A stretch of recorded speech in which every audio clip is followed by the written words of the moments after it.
We're going to get the latest business headlines on this Monday morning with Seth Denson and Dan Geltrude. Then later in the hour, former Pennsylvania Senator. I'm Alex Kraemer. It's now time to take a look at your latest business headlines. Well, with that, we're going to bring in our Monday Money Men, business and markets analyst and NewsMax contributor Seth Denson, as well as accounting professor at Montclair State University, Dan Geltrude. Good morning, gentlemen. So those markets, they finished the week down. This morning, futures are mixed ahead of the opening bell. Okay, so some pretty big news in the trade world this morning. Mexico surpassing China as the United States' #1 trade partner. Trade between the two countries reached $263 billion in just the first 4 months of this year. Seth, this is a little surprising. I mean, what does this tell us about the world economy and how things are changing? Well, interestingly enough, we go back to just pre-pandemic, Alex, just before March of 2020. In January of 2020, President Trump signed the U.S.-Canada-Mexico trade deal. And now we are seeing the fruits of that. There you go. And that's really what's going on here more than anything else. I think post-pandemic, we are looking at supply chains. But Mexico, Canada, our top two now. China, #3. There you go. All right.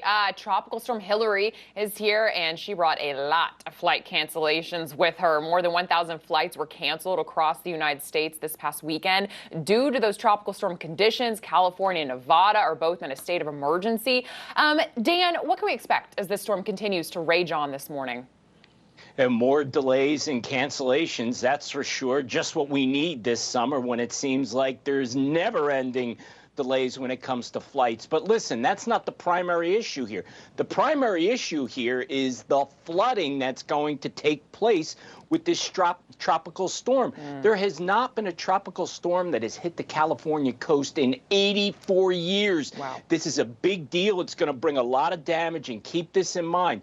All that flood damage is not insured unless you have flood insurance. So there could be a lot of people hurting financially after this one. Wow, that is such a good point, Dan. Oh, this is not going to be pretty. Let's actually stay in California for a minute, where the Department of Motor Vehicles is now asking the company Cruise, who manufactures driverless cars, to cut its fleet in half in San Francisco. This comes after a crash involving one of the taxis with a fire truck.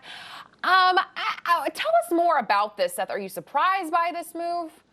You know, I'm not, Alex, in large part because the technology just isn't there perfectly yet. And until it is, I think no matter how bad some drivers are, human drivers, it's still better to have a cognizant person behind the wheel. And until this technology gets to the point where everyone is comfortable with it, I do expect that municipalities and governments, and candidly, consumers, will start to demand that less and less of these driverless vehicles are on the road. Yeah, I agree. I don't think I could get into a vehicle that does not have a driver in it. I would not feel safe. Unless Dan's driving. I might take the driverless Then you vehicle.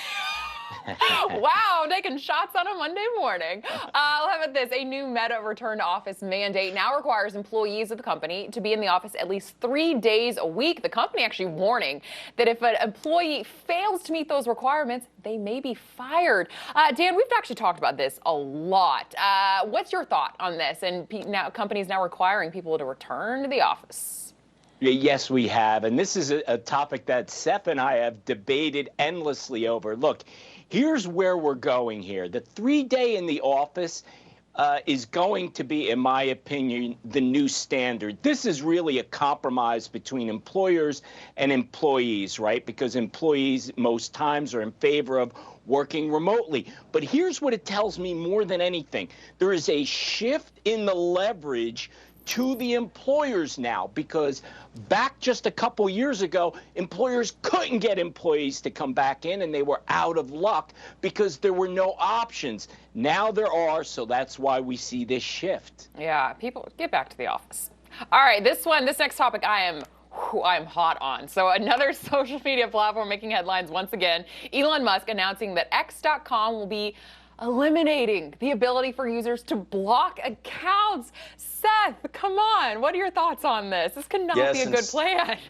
And stalkers celebrate. Yes. You know, I don't like this move. And candidly, I've liked a lot of the moves that Elon has made. Not this one. In particular, there's some people you just don't want to see what you got going on. Now, the argument could be made, if you don't want to see people see what you got going on, don't post it. And certainly that's an option too. But I don't like the idea that we can't block people. I get that this idea of free speech and free square means you shouldn't shunt voices, but I think this is one step too far. Elon, interestingly enough, over the weekend also said that Twitter, now X, might fail. Shocking, considering it lost hundreds of $1 millions before he took over. But nonetheless, he's still working through things, and maybe this one needs a little more tweaking, not tweeting. I think it definitely does. Like you said, stalkers, people that are just harassing you. I think this is a terrible idea. We all know this. We're all on television, Dan, Alex, myself, and sometimes when people come after you over things you say that may have no bearing whatsoever, you just want them off your platform. Exactly. Oh, this is not a good idea.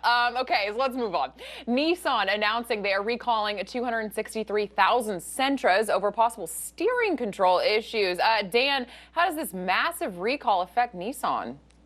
It is a massive recall, and it is going to cost Nissan to their bottom line, although I don't think it'll be material. Look, we have become numb to recalls. It seems that it's constantly going on.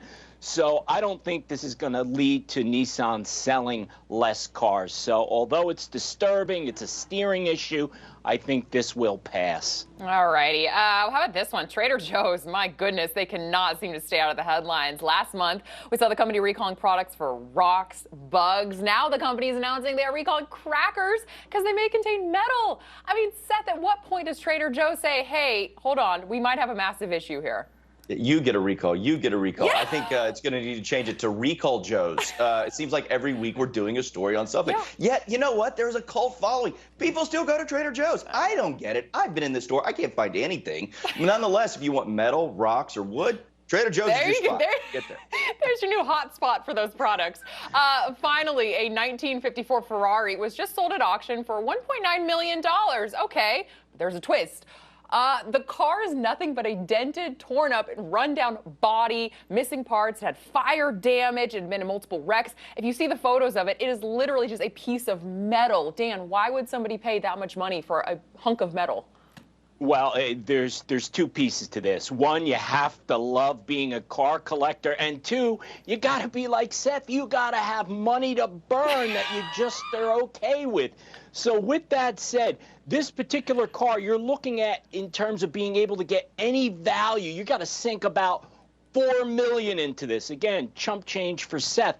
But here's the catch. Ferrari is the one that really needs to certify that all original parts are going to go in. And if that does happen, it's estimated that this car could bring $5 million. So, hey, it could be a good investment. I was going to say, maybe he got a deal on it. I don't know.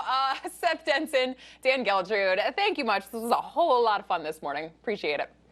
Thanks. All right, coming up.